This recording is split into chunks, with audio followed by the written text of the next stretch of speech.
अस्सलाम वालेकुम dear students, कैसे हैं आप सब। आई होप आप सब ठीक होंगे। तो बच्चों, आज हम स्टार्ट करने लगे हैं बायोलॉजी के चैप्टर नंबर 3 बायोडाइवर्सिटी का लेक्चर नंबर 5। बच्चों, आज का हमारा टॉपिक है डीफॉरेस्टेशन। डीफॉरेस्टेशन क्या होता है जी? Basically it is cutting down of trees, दरख्तों का काटना। बेसिकली जो फॉरेस्ट है, फॉरेस्ट किस जगह को कहते हैं? ऐसी जगह जहाँ पे नेचुरली या आर्टिफिशियली बहुत सारे दरख्त उगे हुए होते हैं या खुद से लगाए जाते हैं। ठीक है, इन दरख्तों के काटने के बाद इनको काट के नॉन फॉरेस्ट लैंड में जब कन्वर्ट किया जाता है तो इस मेथड को हम कहते हैं डीफॉरेस्टेशन। कटिंग डाउन ऑफ ट्रीज को बेसिकली हम क्या कहते हैं? डीफॉरेस्टेशन कहते हैं। अब ये जो डीफॉरेस्टेशन का प्रोसेस हो रहा होता है, ये जो डीफॉरेस्टेशन का अमल होता है, इसके नतीजे में बहुत सारे नुकसान होते हैं। सबसे बेसिक जो नुकसान है इसका वो क्या होता है कि डीफॉरेस्टेशन के नतीजे में जो बायोडाइवर्सिटी है हमारी, बायोडाइवर्सिटी बेटा हमने किस चीज़ को कहा था जी?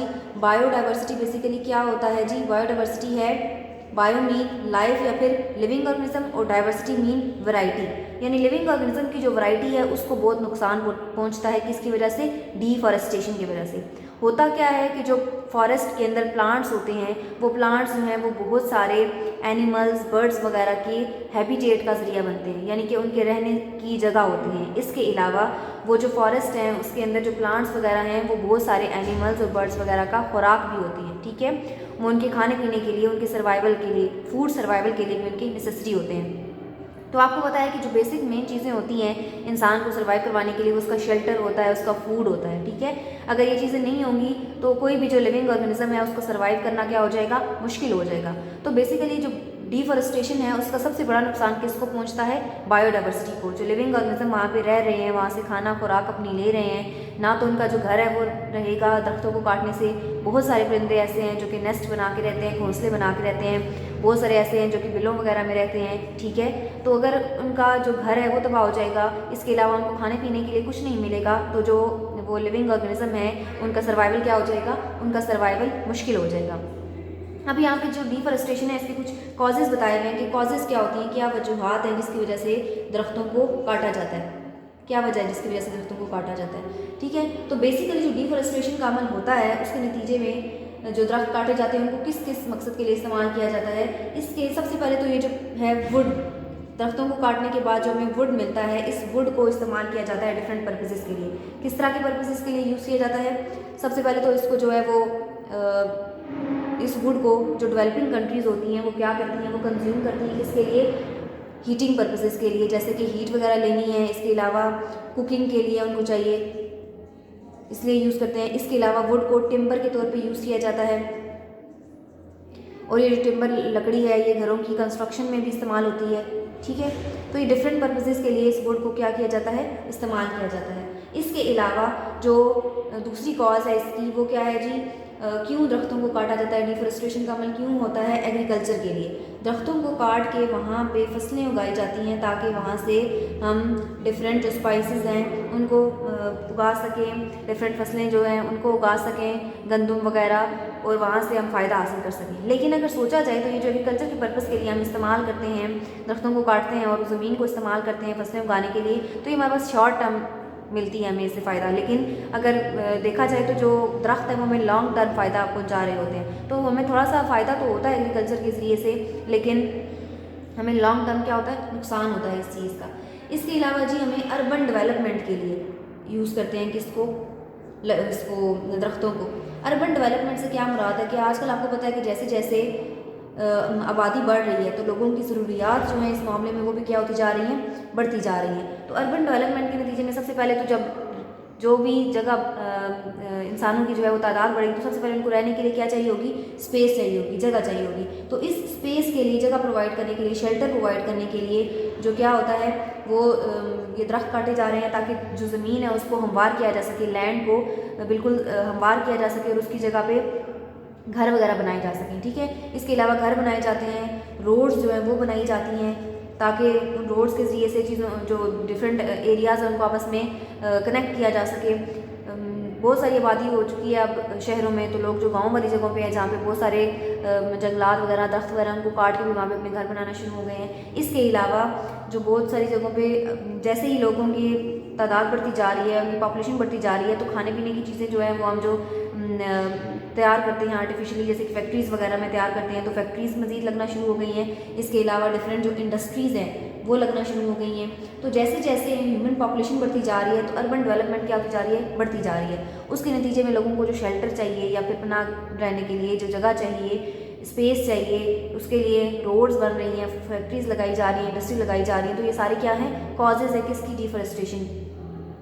यानी डिफॉरेस्टेशन को हम ये जो नुकसान पहुंचा रहे हैं हम बायोडाइवर्सिटी को, इसके कुछ फ़ायदे भी हो रहे हैं। वो फ़ायदे या कॉजेज़ कौन से हैं कि हमें उससे वुड मिल रही है जिसको लोग जला के तो लकड़ी के लिए इस्तेमाल करते हैं, हीटिंग के लिए इस्तेमाल करते हैं। इसके अलावा जो टिम्बर है उसको कंस्ट्रक्शन के लिए इस्तेमाल किया जाता है, एग्रीकल्चर के लिए इस्तेमाल किया जाता है, अर्बन डेवलपमेंट के लिए इस्तेमाल किया जाता है। इसके अलावा इसका एक और पर्पज़ ये है कि जो वुड पल्प होता है, लकड़ी का जो गूदा होता है, वुड पल्प को हम किस पर्पज़ के लिए इस्तेमाल करते हैं, इस वुड पल्प को इस्तेमाल किया जाता है पेपर की मैन्युफैक्चरिंग के लिए, पेपर बनाने के लिए इंडस्ट्रीज़ के अंदर। ये जो पेपर बच्चों आप जो है वो आपके बुक्स के पेपर हैं या जो आप जहाँ पेजेस पे टेस्ट देते हैं, ये जो सारे पेपर है, ये पेपर किस चीज़ से बनता है, ये भी लकड़ी के गूदे से बनता है। तो पेपर की मैन्युफैक्चरिंग के लिए भी इस वुड पल्प को क्या किया जाता है, यूज़ किया जाता है। ये कुछ कॉजेज़ हैं जिसकी वजह से जो डिफॉरेस्टेशन का अमल है वो हो रहा है। अब हम देखेंगे कि जो डिफॉरेस्टेशन है इसके इफ़ेक्ट्स क्या होते हैं, यानी ये किस तरह से हम जो इन्वायरमेंट है उसके लिए हार्मफुल या फिर बेनिफिशियल हो सकती है। सबसे पहले हमने देखा कि डिफॉरेस्टेशन होता क्या है, उसकी वजूहत क्या हैं या कॉजेज़ क्या हैं, क्यों डिफॉरेस्टेशन की जा रही है। अब हम देख रहे हैं कि इसके इफ़ेक्ट्स, अगर डिफॉरेस्टेशन हो रही है तो इन्वायरमेंट पे इसके किस तरह के इफ़ेक्ट्स हैं, किस तरह से ये फ़ायदा पहुँचा रही है या किस तरह से ये नुकसान पहुँचा रही है हमारे इन्वायरमेंट को। तो बेसिकली जो डिफॉरेस्टेशन है वो क्या करती है, वो इफ़ेक्ट करती है कि इसको amount of water and moisture, amount of water and moisture in atmosphere. हमारे एटमॉस्फेयर के अंदर जो वाटर या मॉइस्चर मौजूद है उसकी अमाउंट को ये असरअंदाज करते हैं। अब हम पढ़ते हैं किस तरह से ये असरअंदाज करते हैं। तो बेसिकली होता क्या है कि जब ट्रीज़ मौजूद होते हैं ज़मीन के अंदर, तो ट्रीज़ की जो रूट्स होती हैं वो ज़मीन को अपने अंदर जकड़े रखती हैं, ठीक है, अपने अंदर होल्ड करके रखती हैं। जब हम दरख्तों को काट देते हैं तो वो जो ट्रीज़ की रूट्स होती हैं वो निकल जाती हैं, तो ज़मीन उसके नतीजे में क्या हो जाती है, इरोड हो जाती है, ठीक है, उसकी इरोजन हो जाती है, यानी ज़मीन बंजर हो जाती है, ठीक है। अब वो उसको होल्ड करने के लिए वहाँ पे ऊपर प्लांट्स मौजूद, उसकी जड़ें मौजूद नहीं हैं। इसके नतीजे में जब भी कभी हैवी रेन वगैरह होती है, तेज़ बारिश वगैरह आती है, तो होता क्या है कि ज़मीन की ऊपर वाली सतह होती हैं ये बह के पानी के साथ जाना शुरू हो जाती हैं और जाके जो रिवर्स वगैरह होते हैं उनमें जमा हो जाती हैं। रिवर्स में जब जमा हो जाते हैं तो रिवर्स में ये मट्टी वाला जब पानी जाके जमा होता है तो पानी भी है, साथ मट्टी की मिकदार भी ज़्यादा हो गई है, तो उसके नतीजे में पानी का लेवल क्या हो जाता है, ज़्यादा। जब पानी का लेवल बढ़ जाता है तो फिर क्या होता है, सैलाब आने का खतरा होता है, ठीक है। इसके अलावा दूसरा नुकसान ये होता है कि ये तो एक तो क्या हो गया कि अमाउंट ऑफ वाटर और मॉइस्चर को जब अफेक्ट करेगी एटमॉस्फेयर में तो उसके नतीजे में फ्लड आने का खतरा हो जाएगा, ठीक है, सैलाब आने का खतरा हो जाएगा। इसके अलावा ये क्या करती है, ये डैम्स को जो है ना, डैम के अंदर अगर ये जो पानी वगैरह ये जाके जमा हो जाएगा तो उसके अंदर जो वाटर को स्टोर करने की कैपेसिटी है, वाटर स्टोरिंग कैपेसिटी, उसको कम कर देती है, ठीक है। जब वाटर की स्टोर करने की कैपेसिटी कम हो जाएगी तो डैम्स का क्या काम होता है, बिजली पैदा करना।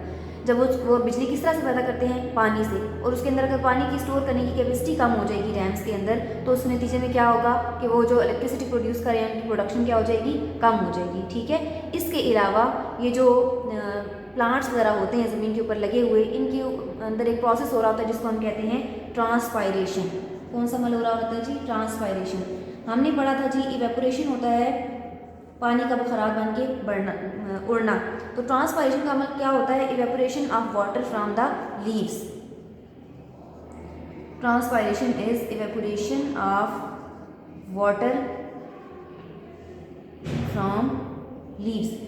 पौधों के पत्तों के अंदर से जो पानी का बुखारात बन के उड़ना है उसको ट्रांसपायरेशन कहते हैं। अब इसका फ़ायदा क्या होता है ट्रांसपायरेशन का, ट्रांसपायरेशन के अमल के नतीजे में जब पानी बुखारात बन के ऊपर जाता है तो ये क्लाउड फॉर्मेशन में हेल्प करता है, बादल के बनने में। देखें जब पौधे ज़मीन के ऊपर मौजूद होंगे तो तभी वो क्या होंगे, उसमें से ट्रांसपायरेशन का अमल होगा, बादल बनेंगे और बारिश आएगी, ठीक है। लेकिन अगर ट्रांसपायरेशन का अमल पौधे नहीं है, ट्रांसपायरेशन का अमल नहीं होगा, क्लाउड फॉर्मेशन कम हो जाएगी, जिसके नतीजे में जो बारिश है उसके जो सबब है वो क्या हो जाएंगे, कम हो जाएंगे, ठीक है। तो ये कुछ इफ़ेक्ट्स हैं, कुछ नुकसानात हैं किसके, डिफॉरेस्टेशन के, जिसमें कौन कौन से हमने पढ़ा कि जो पानी या मॉइस्चर का अमाउंट है एटमॉस्फेयर के अंदर वो किस तरह से इफ़ेक्ट होता है, ठीक है। तो बच्चों अब हम पढ़ेंगे बेनिफिट्स ऑफ फॉरेस्ट, यानी कि जो जंगलात हैं इनके फ़वाइद क्या होते हैं, क्या इनके गुड इफ़ेक्ट्स हैं किस पे, हमारे इन्वायरमेंट पे। ठीक है, तो हम पढ़ेंगे कि किस तरह से ये हमें फ़ायदा पहुंचाते हैं। सबसे पहला इसका जो प्लस पॉइंट है वो ये है कि ये क्या करते हैं, सपोर्ट करते हैं किसको, बायोडाइवर्सिटी को। अभी थोड़ी देर पहले हमने पढ़ा कि जो प्लांट्स हैं वो क्या होते हैं, बहुत सारे जो एनिमल्स हैं, बहुत सारे जो बर्ड्स हैं उनके लिए क्या प्रोवाइड करते हैं, हैबिटेट प्रोवाइड करते हैं। ठीक है, प्लांट्स क्या प्रोवाइड करते हैं, हैबिटेट प्रोवाइड करते हैं बहुत सारे